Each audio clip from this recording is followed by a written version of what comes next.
Good afternoon, ladies and gentlemen, and welcome to another episode of the Daily Friends Show. I'm your host, Nicholas Lorimer, today joined by Marius Roodt. Let's get into our first news story today, and this is about Cricket South Africa and its decision on racial quotas in some of the provincial teams. So the Warriors were set to play the Dolphins in provincial cricket, and they failed to meet the racial quotas and therefore were docked a number of points. The Warriors fielded 2 Black African players instead of the required 3 in their match against the Dolphins, and they did not give a prior explanation or application for exemption, and therefore were docked points for failing to meet transformation targets. The rules say that you have to have, I believe it's 6 players of color, at least 3 of which have to be Black African players. They gave the reason for why they had not fielded the number of Black African players as, I think, cricket reasons, was the explanation they gave. They've been penalized 5 points, and they've also been fined by a Cricket SA's board for contravening these regulations. Marius, this is not the first time we've seen kind of racial bean counting being used to mess around with sports.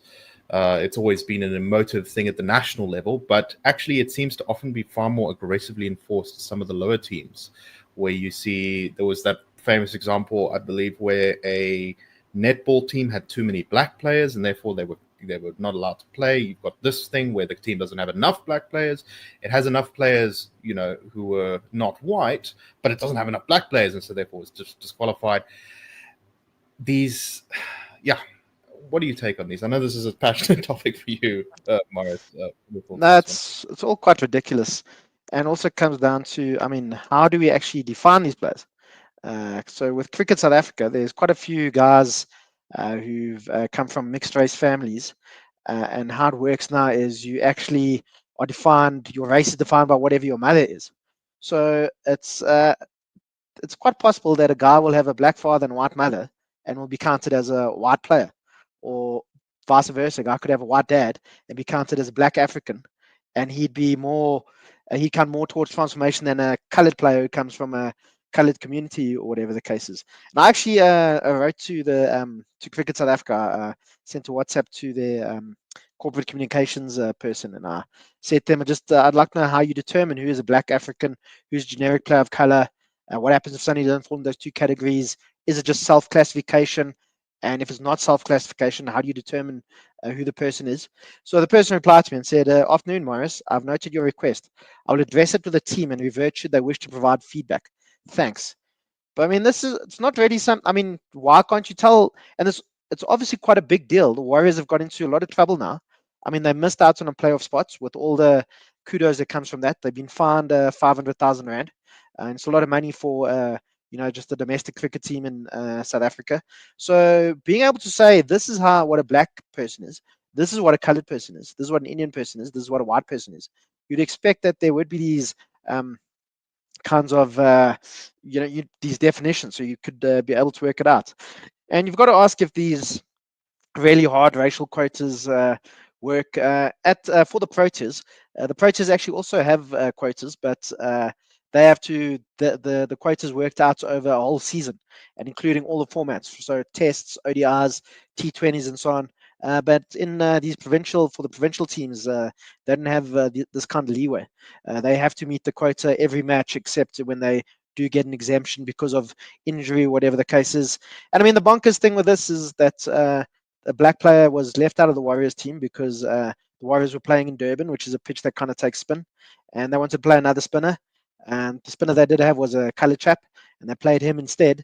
But you're not allowed to make any changes, or you're not allowed to go outside the quota for tactical or strategic reasons. It can only be if an injury's happened. So also think about how the colored guy I think his surname was Robenheimer, I might be wrong there, who was put in the team now. So because of him, his team missed out on a playoff place. And they could have been playing in the final on Sunday, but now it's not. And it's just, it's all quite ridiculous. And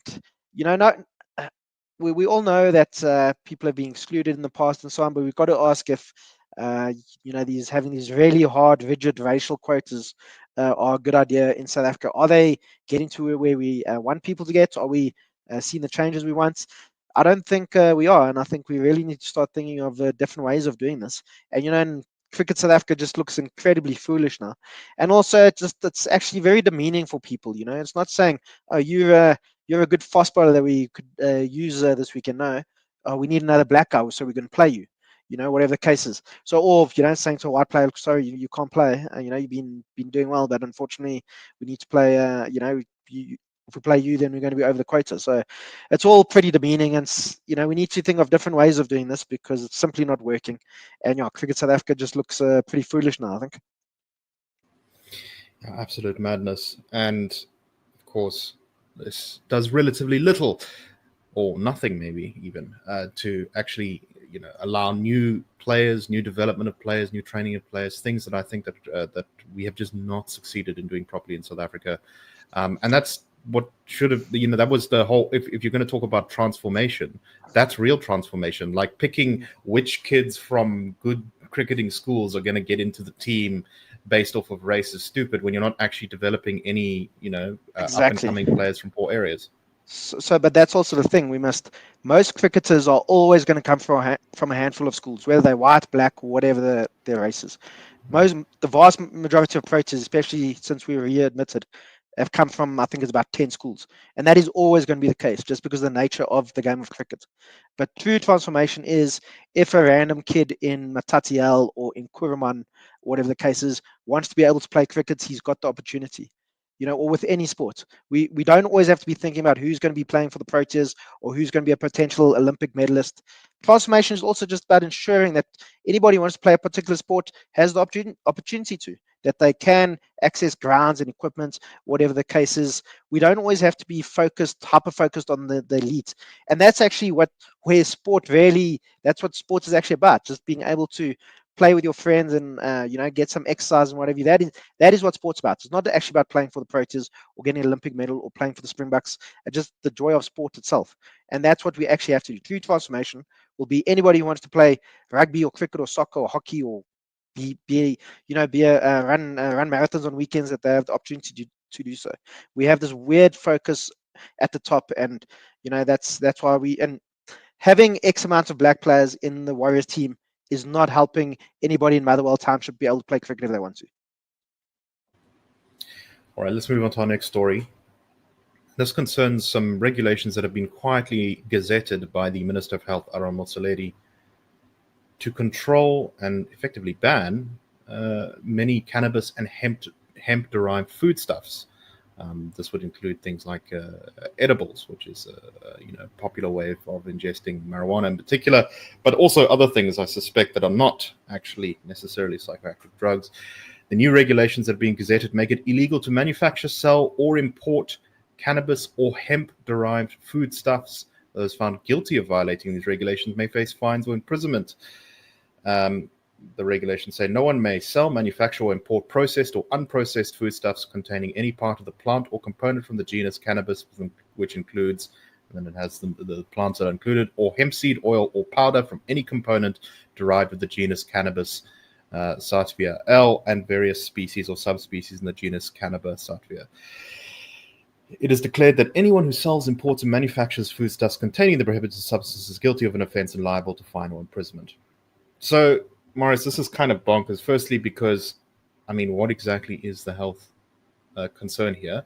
And secondly, we've been moving steadily, but very, very slowly towards legalizing cannabis consumption. Private cannabis consumption is now legalized in the country, and the cultivation and use of cannabis by adults in private has been decriminalized. And yet the government seems to just sort of arbitrarily be pushing in the other direction. What do you make of this? There's not much to say about it. I think it comes from Aaron Motsoaledi, who we know is somebody who has some very silly ideas. And this is, the issue of cannabis and whatever. This could be a big growth industry in South Africa.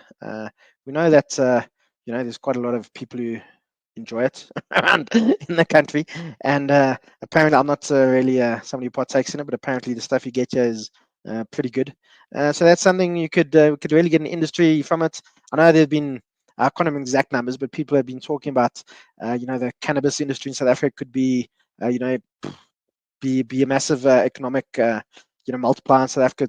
Could be worth maybe even billions of rands, and it doesn't make any sense that these things are being banned. If somebody wants to take an edible, they can go do it as long as they don't go drive or whatever afterwards. I think it's perfectly fine. So yeah, it doesn't seem to have been done with any thought given. And I mean, we all know this country's in trouble economically and with unemployment and so on. And seems to be something where you could definitely get at least some economic movement coming and jobs being created. But it seems to be just one of those things done for the sake of it, and pretty nanny statey as well. You know, if we worry about people's health, that's all fine and well. But then we also need to ban alcohol. We need to ban cigarettes. We need to ban people playing rugby on weekends, because that's also bad for you. It also hurts you. We need to, if we've being alive, there's an certain element of risk, and people should be allowed to do whatever they want within reason. And I think if you want to be able to take an edible, you should be allowed to. I think it's even crazier because there are even government programs in the Eastern Cape which are funding the growing and cultivation of hemp and cannabis products. So this is just kind of complete overreach, I think, by the state. Okay, last story for today, and this is an interesting little thing that's come out from Stats SA, which shows that there has been a massive increase in the number of multiracial households in South Africa. In 2001, Stats SA found that there were around 1.3% of households in South Africa were classified as multiracial. And in 2022, that number has grown enormously by about sort of almost 10 times to 11.4% in 2022. Stats SA said that the findings to a greater extent showed that South Africans had begun to embrace each other regardless of their race.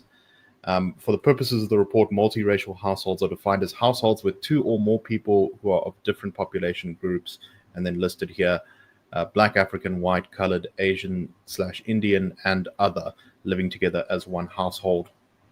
The places with the highest number of multiracial households, according to this, are the Western Cape, followed by Gauteng and the Northern Cape. Limpopo had the least, and this number is higher in cities. The city of Joburg having apparently just under a third of its households classified as multiracial, with the city of Cape Town following just behind with around a quarter. But another interesting phenomenon is that there's been a significant increase in the number of multiracial households in rural areas. So this is not just confined to the cities. This also looked at the language that people in South Africa speak, and found that Zulu remains the most spoken language in the country, with about 20% over 20% of the population speaking the language, Xhosa being second and Afrikaans being third. Marius, I think this is one of those data points that sort of pushes against so much of the kind of narratives around South Africa that we are this like terrible society on the brink of some kind of great conflagration of violence and chaos. What do you make of this? Yeah, I agree. I mean, just in my own personal anecdotal experience, it seems to me that race relations are pretty good. And if you look at polling that organizations such as ours have done, Social Research Foundation, a couple of others, most of them, there doesn't seem to be this like real racial animosity that exists. Of course, that's not to say that there aren't racists, there aren't people who think apartheid was great, or other people who think we should need to chase all the whites into the sea. Of course, those people exist, and they're always going to exist. But it does seem that, I think this is as we said before the show, in 2001 or whatever it was, only 1% of couples were interracial. That now it's gone up. I think it was 2011 actually, 1% of couples were interracial. So within 10 years, it's gone up by 10 times. Now that's actually a huge number. And if we were this country that were at the brink of each other's throats, and we basically another Rwandan type genocide is around the corner, having like a Interahamwe on the veld, sort of thing. I don't think that would be the case. And probably anybody listening knows at least one interracial couple, and it's becoming. I think it's obviously still fairly rare, but it's definitely becoming rarer. And this is simply a function of, as South Africa becomes a more normal society where people interact with people from other racial groups, whether it's at work or at school or just in social environments, whatever, we're going to start seeing this kind of thing, and it's going to carry on. And I think it's a good thing. South Africans I think it's good if we get it all a bit more mixed up. Indeed. So yeah, some good news for the country there. And with that, we call it to a close. Thank you very much, everyone, for watching, and we will see you all tomorrow on the Daily Friend Show. Cheers, everyone. The Daily Friend Show and the Daily Friend are a project of the Institute of Race Relations, the IRR. The IRR is a think tank which was founded in 1929 to study race relations in South Africa and works to change government policy to improve race relations through non-racialism and to ensure the prosperity of all South Africans. If you like our work and would like to support us, please go to irr.org.za and click Support the IRR. Or you can go to thedailyfriend.co.za and click the Fund Us button.